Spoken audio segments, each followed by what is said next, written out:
Well, thank you very much, ladies and gentlemen. It's a great honor. And last night's debate was fun. It was different. It got wonderful. There were a lot of good feelings in that room, and I think it's something, frankly, that the Republican Party needed. And today is something very, very special because Dr. Ben Carson was respected by everybody. Everybody wanted his endorsement, and everybody loves him and truly, truly admires what he's done. His life has been an incredible life. It's been a awe-inspiring life. And I just want to tell you that having his support really, I think it adds just total credence to what I'm trying to do and to what we're all trying to do. So I just want to introduce Dr. Ben Carson, special, special person, special man. Thank you very much. Okay. Thank you. Well, thank you, Donald. And you know, this whole process, getting involved in the political process was something that I never particularly intended to do. But, you know, I listened to the people, and it was really all about the people, and it continues to be all about the people.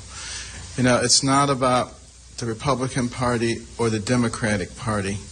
It's about the people of America.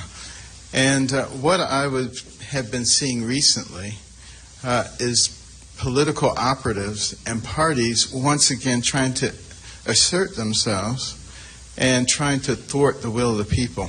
I find that that is an extraordinarily dangerous place to be right now.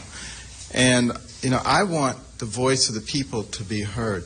I want the political process to play out in the way that it should play out. And, you know, I think the Republican Party particularly would be very wise not to adopt let's stop this guy and let's promote this guy policy, but rather start thinking about what are the things that are going to be helpful for America. Right now, you know, we're in a process of going off the deep end. We're going off the cliff. We're fiscally irresponsible. We're hating each other. We're destroying ourselves. A house divided against itself cannot stand. We're failing to take a leadership position on the world stage. Now, some people have said, well, why would you get behind a man like Donald Trump? I'll tell you why. First of all, I've come to know Donald Trump over the last few years. He is actually a very intelligent man who cares deeply about America. There are two different Donald Trumps. There's the one you see on the stage, and there's the one who's very cerebral, sits there and considers things very carefully. You can have a very good conversation with him. And that's the Donald Trump that you're going to start seeing more and more of right now. And some people said, but, well, you know, he said terrible things about you. How can you support him? Well, first of all, we buried the hatchet. That was political stuff. And, you know, that happens in American politics. The politics of personal destruction, all that, is not something that I particularly believe in or anything that I get involved in. But I do recognize that it is a part of the process. We move on because it's not about me. It's not about Mr. Trump. It's about America. And this is what we have to be thinking about. I have found in talking with him that you know, there's a lot more alignment philosophically and spiritually than I ever thought that there was. And he will speak to that. But, you know, that actually surprised me more than anything, because I do recognize how a person's image can be greatly distorted, having been the victim of that. I probably understand it better than anybody. And I think as the American people who we are focusing on, as they begin to see the real individual there and those who are helping that individual, I think we're going to be comforted as a nation. You know, we have to start working together. We cannot allow the agents of division to continue to separate us. As a nation, our strength is our unity. And we We just have to sort of ignore those people who are always trying to stir up strife. And I'm appealing to some degree to the media as well. You know, you're part of America too, and should be interested in strengthening our nation, not in creating divisions, not in creating conflicts all the time. If we start having that American attitude, that American spirit that made us great, that took us to the pinnacle in no time at all, believe me, everybody will benefit from that. We're also talking about how can we make America a place that's successful for everybody. You know, we have 330 million people. We're going to be competing with China with 1.4 billion, India 1.1 billion. We have to develop all of our people. You know, the people who are the downtrodden in our society, we're not doing those people any favor by patting them on the head and saying, there, you poor little thing, I'm going to take care of all your needs. What we need to be doing instead is concentrating on mechanisms to allow those people to climb out of a state of dependency and become part of the strength and fabric of this nation. That's what America is about.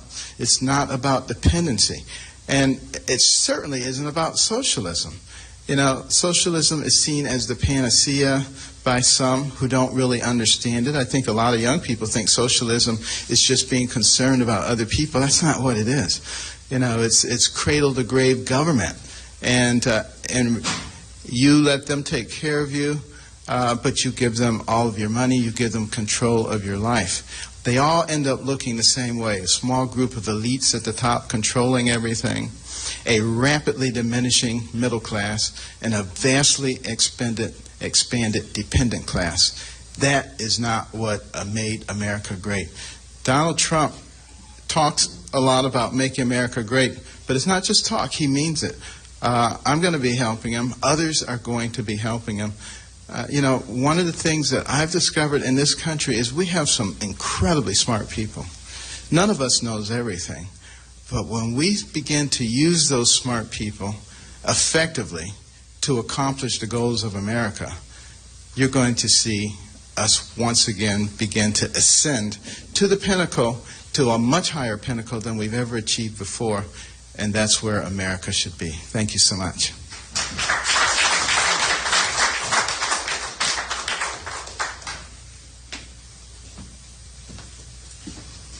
Thank you very much, Ben. And Ben and I were talking lengthily yesterday, and it was an amazing conversation. One of the things that I realized is his great love is education. And he was telling me things about education, and it was so right on, and it was so good, and it's such an important element for our country. And I said, Ben, congratulations. You just have to get involved with us with education, because our educational system in the United States, as you've heard from my speeches, we're ranked at the bottom of the pack worldwide, and yet we spend the most money per pupil, by far the most money. It's not even close. Second doesn't even exist. So Ben is going to get very much involved in that, and he's going to get very much involved in health care, where he's an expert. And even during the debates, I'd always know Ben, when it came to health care and talking about health, Ben was in really a class by himself. So it's such an honor to have Ben. He's a friend. He's become a friend, and I really appreciate the endorsement, Ben. Thank you. Any questions, folks? Yes. Mr. Trump. David first. Mr. Trump, two questions. First of all, did you guys sort of gently or formally apologize to each other for some of the nasty things you said to each other on the trail? Yeah, it's politics. Yeah, it is politics. It's tough stuff. It's a tough business. I used to think real estate in Manhattan was tough. This is like, it's a tough business, this politics. A lot of things happen in politics that don't happen anywhere else. Yeah, so we understand that. Go ahead. Okay. And secondly, sort of the question always comes up in big endorsements. Has there been any discussion between the two of you men, or any promises made about a position for Dr. Carson in your administration, No. either as a running mate, as Secretary of Health and Human Services? And I thought it was lovely, because when Ben called, he didn't say, oh, would you do this, would you do that? He just wants to help. And he feels strongly about what's happening. And you see the kind of crowds we get. We get crowds that are amazing and record-setting. I don't think there's ever been anything like it. Well, I mean, it's on the cover of every magazine. There's never been anything like it. So Ben sees that, and Ben's going to have a big, big part. I can tell you, Ben. Maybe Ben doesn't even know this yet, but Ben's going to have a big part. We want to keep that kind of talent. We want to keep. Yes. Mr. Trump, do you see Mr. Carson, Dr. Carson, playing a policy role principally for your campaign or as a surrogate out on the campaign trail going places you're not going? And when he says there are two Donald Trumps, do you agree with that characterization? And could you amplify on it? I probably do agree. I think there are two Donald Trumps. There's the public version, and people see that, and I don't know what they see exactly, but it seems to have worked over my lifetime. But it's probably different, I think, than the personal Donald Trump. I think Ben would say that. Ben said it very well today. So perhaps there are two Donald Trumps. But, I'm somebody that is a thinker. I'm a big thinker. And I have my ideas, and they're strong, and, typically they've worked out. And what I want to do is, the theme, and Ben alluded to it, the theme that I have for this entire campaign is Make America Great Again. That's what I want to do. Very simple. I want to make America great again. We have so many problems, whether it's military, whether it's trade, whether it's borders, whether it's terrorism. We have so many problems. The debt, you look at our debt, $19 trillion, going up to $21 trillion in a very short fashion. So we're gonna straighten things out, and we're going to straighten them out correctly. Policy or politics for you? Dr. Carson's both. Dr. Carson is both, but he's going to be very much on policy. Ben was always very strong on policy, and he's going to be very much on policy. Mr. Trump. Yes, Thank you, Mr. Trump. You've been talking a lot about unity on the campaign trail and in the debate last night. Can you fill us in on any outreach efforts you're making to Capitol Hill? And then I also wanted to ask you an Islamic State question after that. Yeah, we have been called by the biggest people in politics, not only Republican politics, but also the biggest people in Republican politics. And over the last couple of weeks, you saw Paul Ryan reached out, and terrific guy. I've always respected him. I've always liked him. And not necessarily agree on everything, because I'm very strong on borders and very strong on security. And I think Paul is, I think he's going to have his views, and I think probably certain things will change. But Paul Ryan reached out, and we had a great conversation, and many other people at the top level. I sort of get a kick. I see you covering one person who's saying Donald Trump must be stopped, and I talked to him 2 days before, and he's saying, Donald, we have to come together. We've been contacted by many of the biggest people in Republican politics. Congressional lawmakers as well, proactively. Well, I'm reaching out, but they're really reaching out to us because they see what's happening. We're getting millions and millions of people, additional people that the Republican Party has never had before. It's the biggest story. I said it last night at the debate. It's the biggest story in politics is what's happening. We are having millions and millions of people come up and vote for the Republicans. They get out, they register Republican. I've had so many people tell me, I've never voted Republican in my life. I left the Democrats in order to register as a Republican so I could vote for you. Independents, Democrats, and you see it. We're up 65%, more than that. Millions of people more. And that's what I'm saying. The Republicans now want to embrace it. I mean, I see it. They want to embrace it. Tom? And I also wanted to ask you about Islamic State quickly. Last night in the debate, you talked about potentially sending up to 30,000 American troops to the Middle East to fight Islamic State. We have to get rid of ISIS. That's more troops than George Bush sent to Afghanistan after 9/11. Let me tell you, we're going to get rid, and they're going to get back real soon. We have to get rid of ISIS. It's going to be up to the generals. We have to get rid of it, but the generals are going to be able to play their own game. I want to find out I have the right general. I want to find out we have the right general, Ben, right? We don't want to have the wrong general talking to us, but we're going to find the right general. We're going to find the right guy or person or woman. Prepared potentially for a long war? No, it's going to be very quick. It's going to be very quick. We're very powerful. We don't use our power. Yes. Mr. Trump, 2 questions. First, on the bearing the hatchet deal with you and Dr. Ben Carson, you mentioned politics is rough. Do you personally regret any of the things you said about Dr. Carson? Well, it's a funny thing. I was thinking about it yesterday, and because I have such respect for Ben. And if you notice, I mean, the CNN poll came out 49-15. How do you like that, Ben? He wouldn't have been happy. But if you notice, during this whole thing, nationally I'm talking about, because ultimately, they say nationalism is important. Well, ultimately, I guess it's probably the most important. So CNN comes out 49 a couple of days ago, 49 for Trump and 15 for the two others. I think we're at 15. The one person that just kept sneaking up on me, I couldn't lose him, was Dr. Ben Carson. I could not lose that guy, and I was doing well.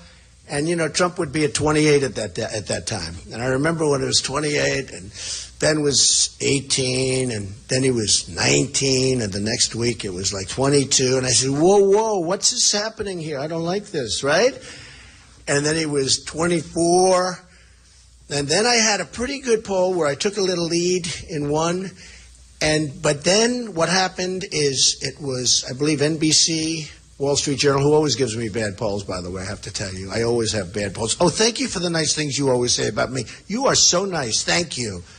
Sitting next to David. Okay? Thank you very much. Always so nice. Now she's going to be bad because she's embarrassed, but I just want to thank you. So Ben would always, like, he'd be there.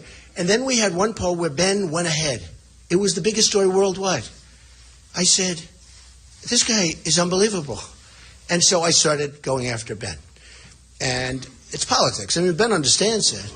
And I was really impressed with the way he fought back, because he fought back with silence and strength.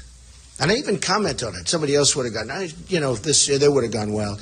He has great confidence in himself. And I was very, very impressed. And it is true. He's the one person, I use the expression, I couldn't lose him. I couldn't shake him. He did so well. And just go up, up, up, so steady, so solid. And I fought back and I hit him hard. And he, which is politics, and Ben understands that. And he understood that because I talked to him about it yesterday. But he handled it with such dignity. I frankly thought it was amazing. I actually gained a lot of respect for him. Okay. So on that point, though, Mr. Trump, you talked about the two Donald Trumps, that there may be, Dr. Ben Carson brought that up. When you say things like, I want to punch a protester in the face, or when you said the things about Dr. Ben Carson, is it just politics? Are you playing a character there? It's politics and it's fact. Let me just tell you, we've had some violent people as protesters. They're not just people saying, oh, these are people that punch. These are people that are violent people. I get the biggest crowds by far, not even a contest. And, you people don't like to report it, but actually the one thing good about protesters is you have to go into these stadiums, these massive stadiums with 25 and 30,000 people, and you have to, at least you see, because the cameras never turn. Hey, Ben, the cameras never, ever turn and show the stadium. I always say turn and show how the stadium, they don't. But when there's a protester up in the corner, it's great because the cameras all turn. That's the only reason. Because, it's a negative as opposed to a positive, so they turn. But we've had a couple that were really violent, and the particular one, when I said, like to bang him, that was a very vicious, he was a guy who was swinging, very loud, and then started swinging at the audience. And you know what? The audience swung back. And I thought it was very, very appropriate. He was swinging, he was hitting people, and the audience hit back. And that's what we need a little bit more of. Now, I'm not talking about just a protester. This was a guy who should not have been allowed to do what he did. And frankly, if you want to know the truth, the police were very, very restrained. The police have been amazing, but the police were very, very restrained. Okay, yes. Mr. Trump, did the RNC ever come to you, and I don't know if you know about the other candidates, but did they ever come to you and say this debate needs to be more civil? No, they didn't. Why do you think it was more civil? I just think it was time. It was time. It was very substantive last night. I said before, it was a very elegant debate. It was very substantive. It was, Ben came in and he said, that was really a very beautiful debate last night. It's gotten great reviews as a debate. I won't tell people that I won, even though I did win. Let me just say. I refuse to say that. Time Magazine, 80. Slate, 84. Fox, 91% at Fox. I don't believe it.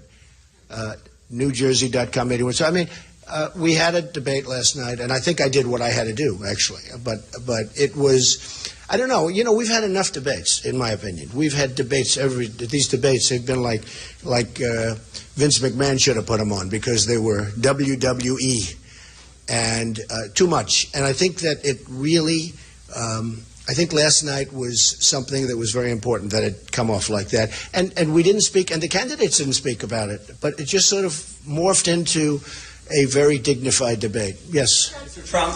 Yeah, go ahead, sir. Mr. Trump, you said in the debate last night you hadn't decided whether you're going to accept fundraising for the general election. Accept what? Whether you're going to raise money for the general Yeah. election. But if you go that route, doesn't it undermine your pledge to voters that you won't be voting? Well, I don't think so, because I wouldn't be taking money. If anything, the party would be taking money. I'm not going to take any money. I don't want money. But the party might take money. It's up to the party. That's really up to them. It's not up to me.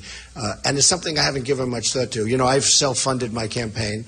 I put in, I guess I'll be in for $50, $60 million at a minimum. Right now, I am somebody that's a business person. And even when I don't, the money is sort of irrelevant, but I have a natural instinct to be a little bit careful with money because that's the way I am. That's the way we have to be with our country. I expect to have, tremendous amounts of money in this by the time we finish. I guess right now I'm into, you would know better than me, maybe $30 million, maybe more. But other people are in for $150 million and they're nowhere. They're out of the race. So I'm very proud of the race we've run. Somebody said, he's only been doing this for 8 months. But I know the system better than anybody. And the reason I know, because I was on the other side of the system. So when they talk about campaign finance laws, when they talk about all of these different things, I've been there. I know it much better. And I know it from the real side, not from the politician's side. Yes? Mr. Trump, I just want to go Good back. job last night, by the way. Thank you, sir. I want to go back to what Major asked and also what Tom asked about what Dr. Carson said this morning on the radio and here about the two Donald Trumps. So many people know you and like you because of your public persona. Is that the real Donald Trump, or is it something that we don't see? Well, it's an interesting question. I don't like to overanalyze myself, but I will tell you that I try and be, who I am. I want to be honest. Certain questions are asked to me, and I give a straight answer as opposed to a politically correct answer. I know the politically correct business better than anybody. Would you answer differently if you were in private? No, I don't think so. I'd like to. I answer truthfully. Look, we're at a point where we have to start being truthful with our country. Like the question on Islam. I'm answering the question, and I know the exact answer. I could have given an answer the other night to Anderson Cooper, which would have been perfect, and nobody would have been talking about it. It would have been fine. But there is a problem, and we've got to find out what the problem is. We have to solve the problem, and you're not going to solve the problem unless you know there is a problem. So I want to answer questions honestly and forthrightly, and even if I'm on a big stage with all of these tremendous numbers of cameras around, I have to answer honestly.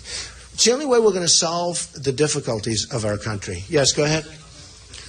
Just along the same lines, so why are there two Donald Trumps? Did you at some point make a conscious decision to behave differently in public?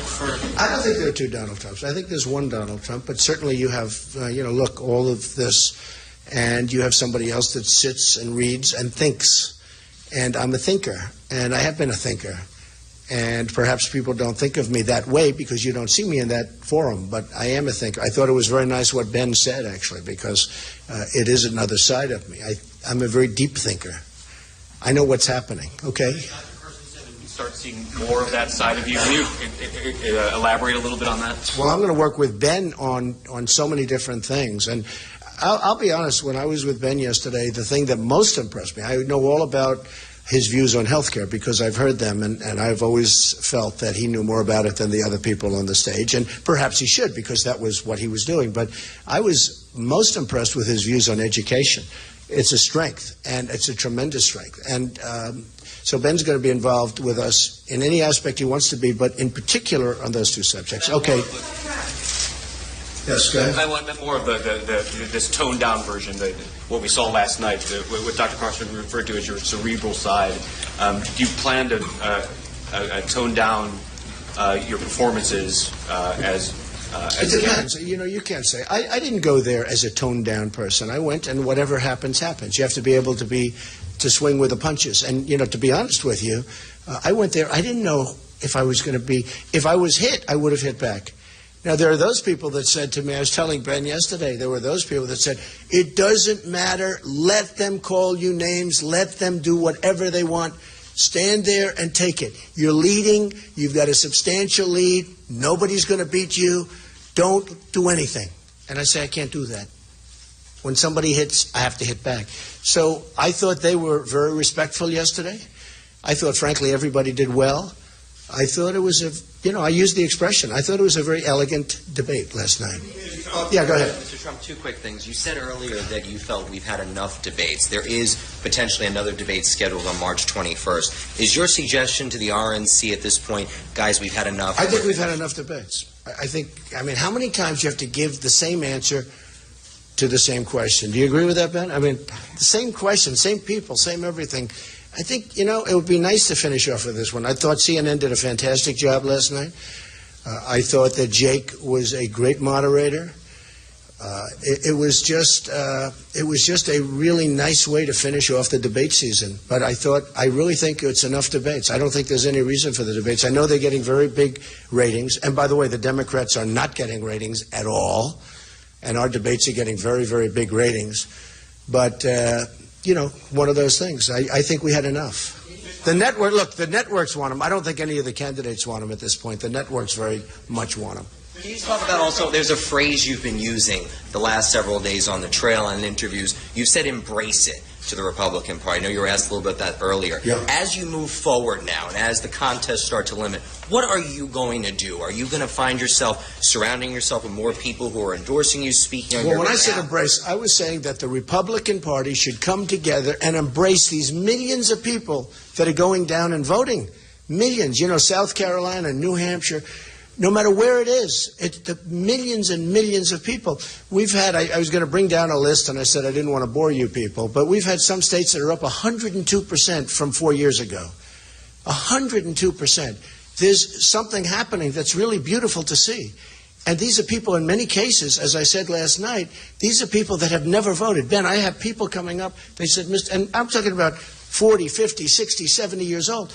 So many people. They say, Mr. Trump, I've never voted before. And they've got a Trump shirt on. I mean, they never put a political shirt on in their lives. They weren't political people. They never had confidence in the people that they were voting for. They said, I have had I mean, literally, when I shake hands with people or when I sign autographs, people are saying, I've never voted before, Mr. Trump, but I am so proud to be voting. And some people go early voting. It's been an amazing thing.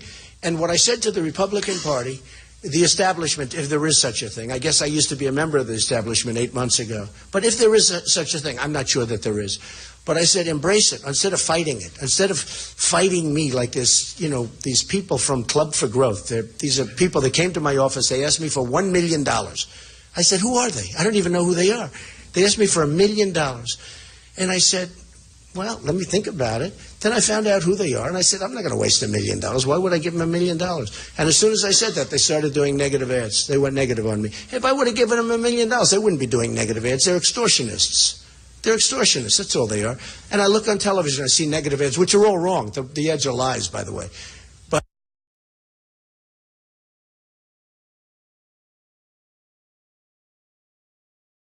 But I will win Michigan. That's not in the playbook for the Republican Party. I think I have a chance to win New York. That's not in the playbook. Can you imagine if you win New York? You know, they always talk about the 6 states you have to win. The Florida, Virginia, you know, just go down the line. Pennsylvania, Ohio. You have to win certain states. If you lose one of them, it's over for the Republican Party. The fact is, the structurally, it's much more difficult for somebody to get elected from the Republican Party. Everybody knows that. With me, I add a lot of states that aren't even in play for anybody else. I mean, I add all of the Rust Belt states. I own states that I will get states that are unbelievable, that are unthinkable for the Republican Party. And we should embrace it. All right, a couple of more and we'll go on. Mr. Trump, you said Dr. Carson over there would be handling education for you. Here in Florida, a lot of people are angry about Common Core. It just came in a few years ago. But it's up to the states to handle that. So how would Dr. Carson do something about the issue that a lot of people have with Common Core? Well, Ben knows the education. He knows what's going on. And I'm personally very much opposed to Common Core. I like local education. Ben feels very much the same way. And I think Ben is going to do a tremendous service for helping the states because, you know, we want to see it. There's great love in education, and when you circle those schools with the parents and the teachers and everything else, instead of some bureaucrat in Washington, you're going to do a lot better. Okay.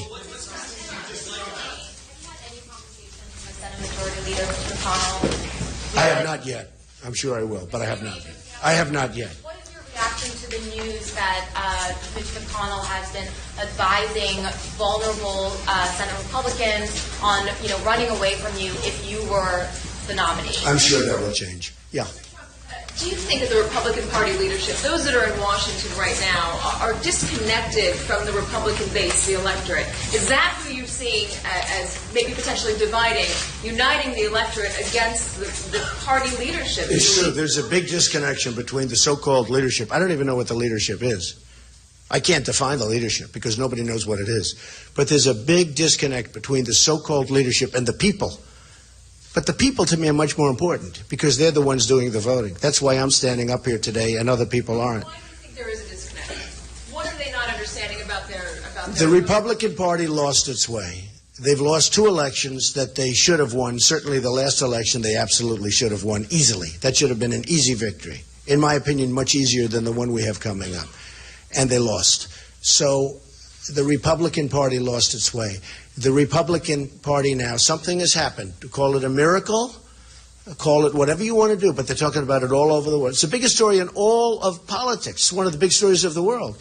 The millions and millions of people that are pouring into the Republican Party, not to the Democrats, to the Republican Party.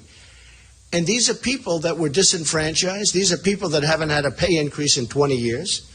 These are people that have seen their jobs go to China and to Mexico and to Japan and to Vietnam and to every other country in the world but us. It's going to all end. It's going to end. What are you going to Believe say me, to it's going to end. You're going to say to Democratic voters, if you get to the general election, Democrats, what are you going to say to them? Well, one of the things we're going to do, Win a place like yeah, New York. let me tell you about the Democratic voters, as you say. It's actually the Democrat voters. And I will tell you, one of the things we're going to do is we are going to get so many Democrats. That's already been proven. So many Democrats have come and signed registration forms for the primaries where they're voting for me. They left. They said they've never done this in their lives. You know, they had an expression, Democrats for Reagan, years ago. We're going to have Democrats for Trump, but it's going to be much bigger. We're going to get tremendous numbers of Democrats. I have people in Hollywood, friends of mine, saying, you know, everybody out there is voting for you, but they're not going to admit it. I say, why? Aren't you proud? No, because I have a tough stance on crime. I have a tough stance on borders. They all know I'm right, but they're liberal people. They don't want to admit it, but you know what? They're going to vote for Trump. Ted Cruz recently acknowledged that this could come down to the convention. If this does come down to a convention fight, what's your campaign doing? What are you doing? Well, I think we'll do it without a convention. I hope we're going to do it without going down into the convention, without having a fight. But I do feel, and I said it strongly, whoever has the most delegates at the end of this trip should win. What are you going to prepare for the possibility? Well, I'll prepare, but I'm hoping to prepare. We're going to have I think, look, Ohio should be great for me because they're losing tremendous numbers of jobs. You've seen what's happened with the coal industry in Ohio. I think I'll beat John Kasich, yeah. I mean, John Kasich has been an absentee governor. He's been an absentee. He's been campaigning for he lived in New Hampshire. In fact, Chris Christie said that absolutely John Kasich was there much more than him, which is true.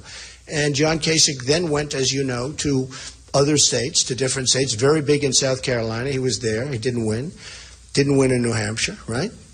Didn't win in Michigan. He guaranteed Michigan. He said, I will win Michigan. And I thought he said, you could correct me if I'm wrong, but I thought he said if I don't win Michigan, I'd drop out because Michigan's his neighboring state. And I won Michigan in a landslide. And he was living there. So John has been, not really there. And John's got some innate problems. He's very much in favor of Trans-Pacific Partnership, TPP. That will be the destruction of Ohio. And now that the oil is down, Ohio got lucky because they struck oil.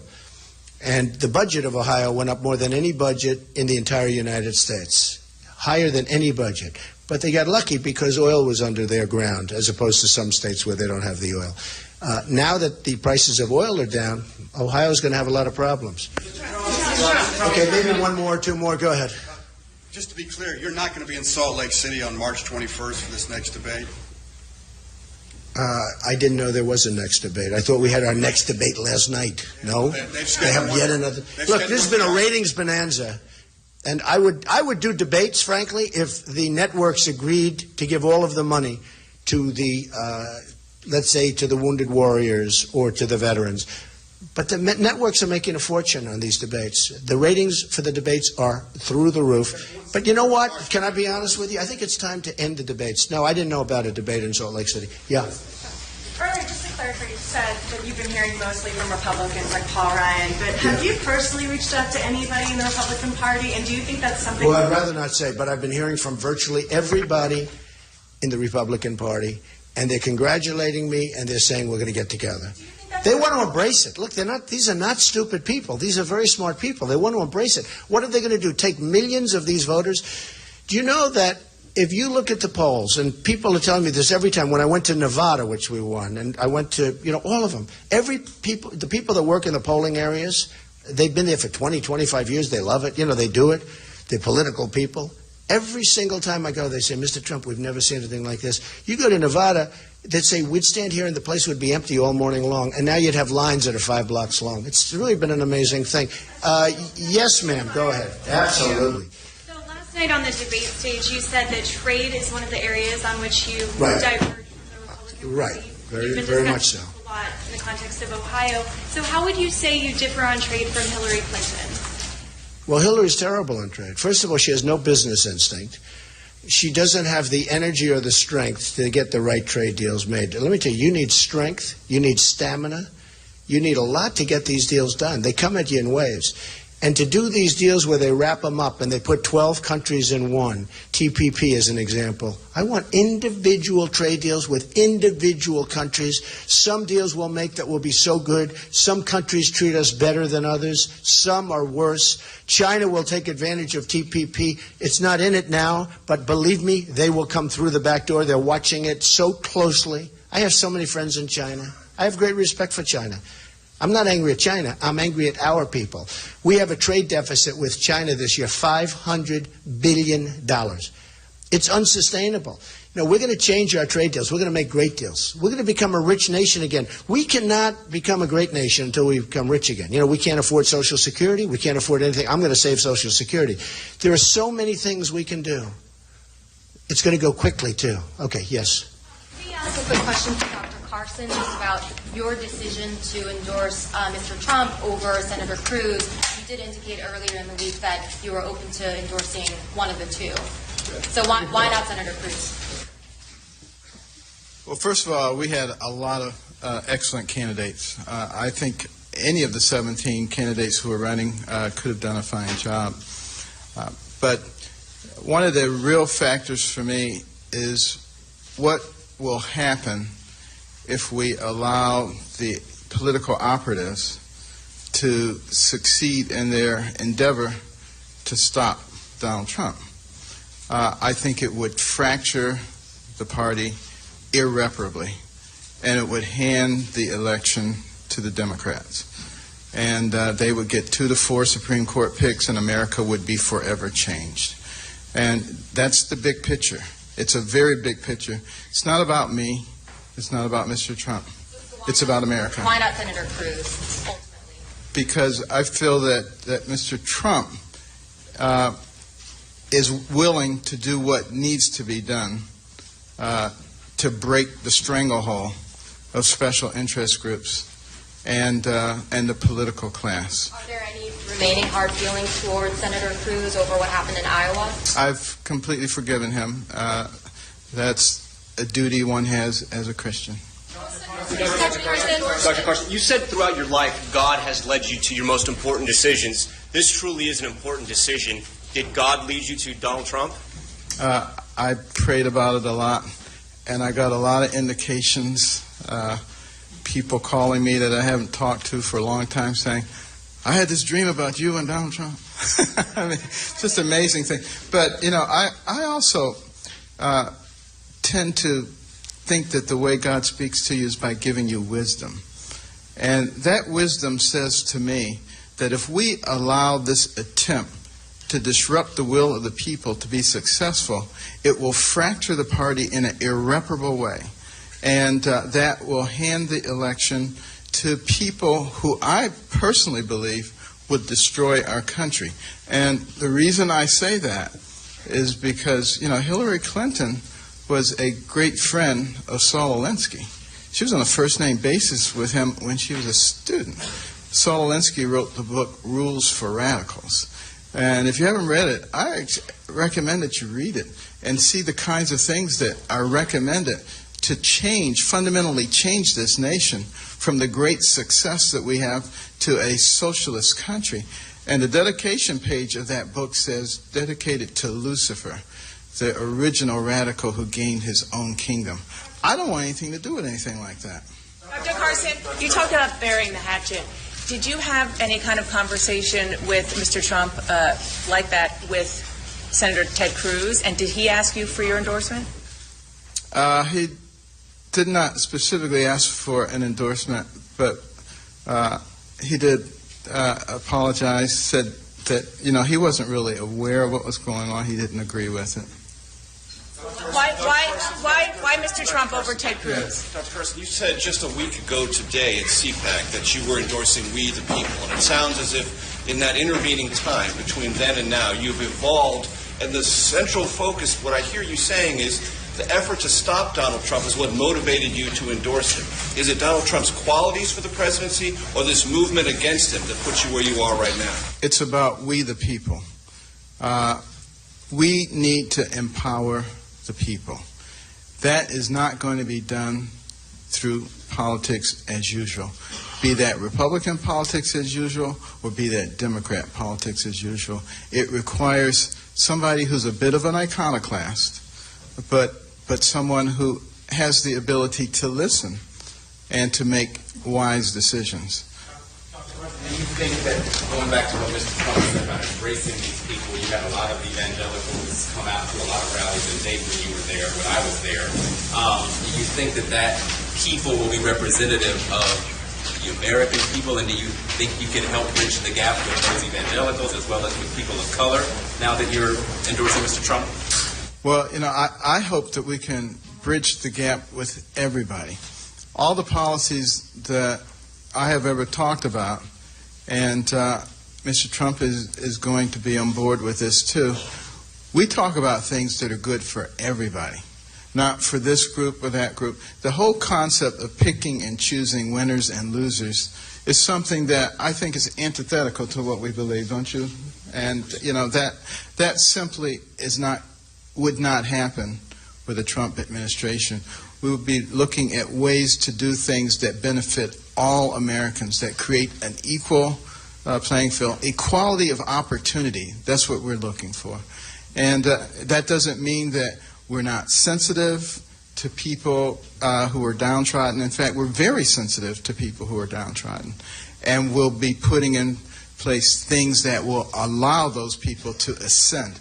Many people have been placed in a position of dependency for generations. They don't even recognize what's going on. We have to change that.